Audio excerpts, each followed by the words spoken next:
കർത്താവിൽ പ്രിയരെ, അനുഗ്രഹിക്കപ്പെട്ട ഈ വെള്ളിയാഴ്ച ദൈവസന്നിധിയിൽ നമ്മൾ ഒരുമിച്ച് ഇന്ന് തിരുവചനത്തിൻ്റെ മുമ്പിൽ നിൽക്കുമ്പോൾ, ഇന്ന് കർത്താവിൻ്റെ മഹത്വം, യേശുവിൻ്റെ കരം ഞാൻ നിങ്ങളും ആയിരിക്കുന്നിടത്ത് ഏത് മേഖലയാണോ അവിടെ അത്ഭുതം പെരുമാറ്. നിങ്ങൾ ജോലി ചെയ്യുകയാണോ, ബിസിനസ് ചെയ്യുകയാണോ, നിങ്ങൾ ചെയ്യുന്ന നിങ്ങളുടെ പ്രിപ്പറേഷനിൽ, ഫുഡ് ഉണ്ടാക്കുന്നതിൽ, എന്തുമായിക്കോട്ടെ, സ്കൂളിൽ, കോളേജിൽ, ഏത് മേഖലയായിക്കോട്ടെ, അവിടെ മറ്റുള്ളവർക്ക് അത്ഭുതം തോന്നുമാറ് എൻ്റെ ജീവിതത്തിൽ ഇന്ന് കർത്താവ് ഒരു അത്ഭുതം ചെയ്യും. ഏറ്റെടുത്താട്ടെ. കർത്താവിന് ഒരു കാര്യം അസാധ്യമല്ല. നമുക്ക് ലൂക്കോസ് എഴുതിയ സുവിശേഷം 5-ാം അധ്യായം അതിൻ്റെ 1 മുതലുള്ള വാക്യം. അവൻ ഗന്നേസരത്ത് തടാകത്തിൻ്റെ കരയിൽ നിൽക്കുമ്പോൾ പുരുഷാരം ദൈവവചനം കേൾക്കേണ്ടതിന് അവനെ തിക്കിക്കൊണ്ടിരിക്കുകയിൽ. അവിടെ തടാകമാണ്. അവിടെ നിൽക്കുമ്പോൾ പുരുഷാരത്തിൻ്റെ വലിയൊരു തള്ളൽ അവിടെ അനുഭവിക്കപ്പെടുകയുണ്ടായി. അപ്പം യേശു ഒരു തീരുമാനം എടുത്തു, അങ്ങനെയാണെങ്കിൽ ക്രൗഡിൽ നിന്നുകൊണ്ട് എനിക്ക് ശുശ്രൂഷിക്കാൻ പറ്റത്തില്ല. അതുകൊണ്ട് കർത്താവ് ഒരു തീരുമാനം എടുത്തു. അവിടെ പടക് കിടക്കുന്നത് യേശു കണ്ടു. അതിൽ 2 പടകുണ്ടായിരുന്നു. പ്രത്യേകിച്ച് ശ്രദ്ധിച്ചോണം, 2 പടകുണ്ടായിരുന്നു.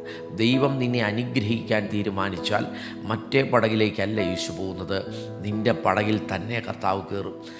നിന്നെക്കുറിച്ച് ദൈവത്തിനൊരു പദ്ധതി ഉണ്ടെങ്കിൽ ഇന്നിത് കേൾക്കുന്ന മുഴുവൻ പേരോടും പറയാം, എന്നെക്കുറിച്ചും നിങ്ങളെക്കുറിച്ചും കർത്താവിന് വ്യക്തമായ പദ്ധതിയുണ്ട്.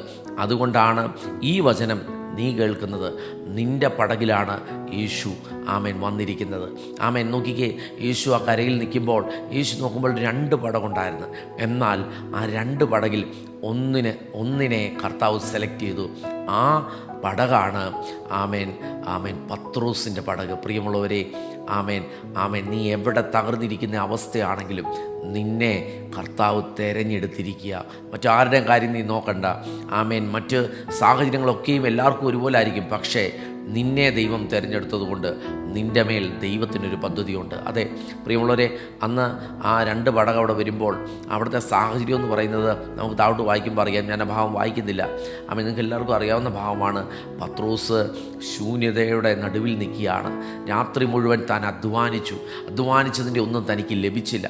അങ്ങനെ നിൽക്കുമ്പോഴാണ് യേശു വന്ന് പത്രോസിനോട്, വല കഴുകിക്കൊണ്ടിരുന്ന പത്രോസിനോട് യേശു ചോദിച്ചു, നിൻ്റെ പടക് എനിക്കൊന്ന് വിട്ടുതരാമോ? ദൈവനാമത്തിൽ ഇതെന്നെ കേൾക്കുന്ന മുഴുവൻ പേരോടും പറയട്ടെ, ദൈവനാമത്തിൽ നിൻ്റെ ജീവിതം, നിൻ്റെ ആരോഗ്യം, നിൻ്റെ പ്രായം, നിൻ്റെ ഭവനം, എന്തെങ്കിലും യേശുവിൻ്റെ നാമത്തിനു വേണ്ടി തുറന്നു കൊടുത്തിട്ടുണ്ടെങ്കിൽ പ്രിയമുള്ളവർ ഓർത്തോണം, ഒരു അത്ഭുതം ഒരുങ്ങുന്നുണ്ട്. പത്രോസ് ശൂന്യതയുടെ മധ്യത്തിൽ നിൽക്കുമ്പം തൻ്റെ ഹൃദയം അവിടെ ആയിരുന്നോ എന്ന് എനിക്കറിയില്ല. എന്താണെങ്കിലും കർത്താവ് പറഞ്ഞപ്പം കർത്താവിന് വേണ്ടി ആ പടക് വിട്ടുകൊടുത്തു. പ്രിയമുള്ളവരെ, ദൈവവചനം ശുശ്രൂഷിച്ച് ദൈവരാജ്യത്തെക്കുറിച്ച്, പിതാവിനെക്കുറിച്ച് യേശു പറഞ്ഞതിന് ശേഷം യേശു മടങ്ങിപ്പോയില്ല. യേശു പത്രോസിനോട് പറഞ്ഞു, നീ ആഴത്തിലേക്ക് വലയിറക്കുക. ഇത് കേട്ട പത്രോസ് ഞെടുങ്ങിപ്പോയി. കാരണം രാത്രി മുഴുവൻ അധ്വാനിച്ചു. ഇത് പകൽ സമയമാണ്, സാധ്യതകളൊന്നുമില്ലാത്തൊരു സമയമാണ്. യേശുവേ, ഞങ്ങൾ രാത്രി മുഴുവൻ അധ്വാനിച്ചു, എന്നാലും നാഥ, നിൻ്റെ വാക്കിന് ഞാൻ പടകിറക്കാം. ആ പടകിലിരുന്ന് യേശുവിൻ്റെ വാക്ക് താൻ ശ്രദ്ധിച്ചു കാണും. യേശു പറഞ്ഞത് താൻ ശ്രദ്ധിച്ചു കാണും. പ്രിയമുള്ളവരെ, ചില ഹൃദയങ്ങൾ തുറക്കുന്നത്, ഇന്ന് ഈ വചനം കേൾക്കാൻ നിൻ്റെ ഹൃദയത്തെ ദൈവം തുറക്കുന്നത് ഈ ഉയർത്തെഴുന്നേറ്റ് യേശു നിൻ്റെ അടുക്കൽ നിന്ന് സംസാരിക്കുകയാണ്.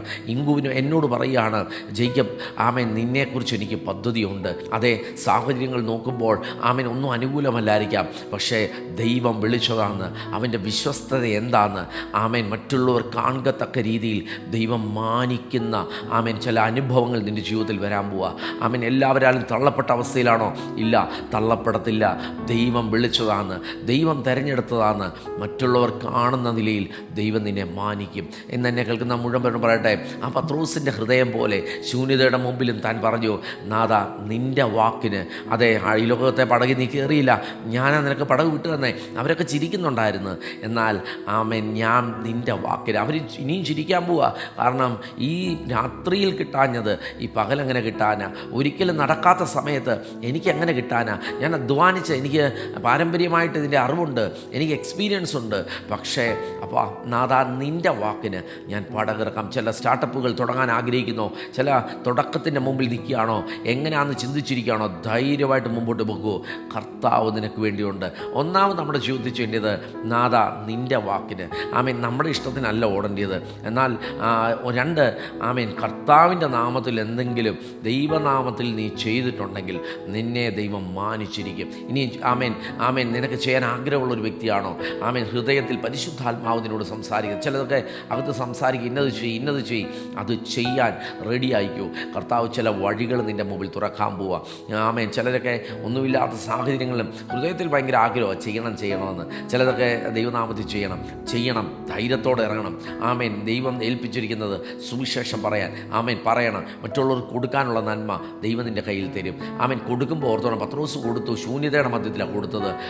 പക്ഷേ പ്രിയമുള്ളവരെ, ആമേൻ നിറയ്ക്കുന്നവൻ ആമേൻ ആ പടകിൽ കയറിയിട്ടുണ്ടെങ്കിൽ, ഇന്നിത് കേൾക്കുന്ന നിൻ്റെ ഭവനത്തിൽ, ഇത് കേൾക്കുന്ന നിൻ്റെ യാത്രയിൽ ആമേൻ നിൻ്റെ കൂടെ ഒരാൾ കൂടിയിട്ടുണ്ട്. ആളുടെ പേര് ആ യേശു ഇന്നും ഉയർത്തെഴുന്നേറ്റ് ജീവിക്കുന്ന കർത്താവാ.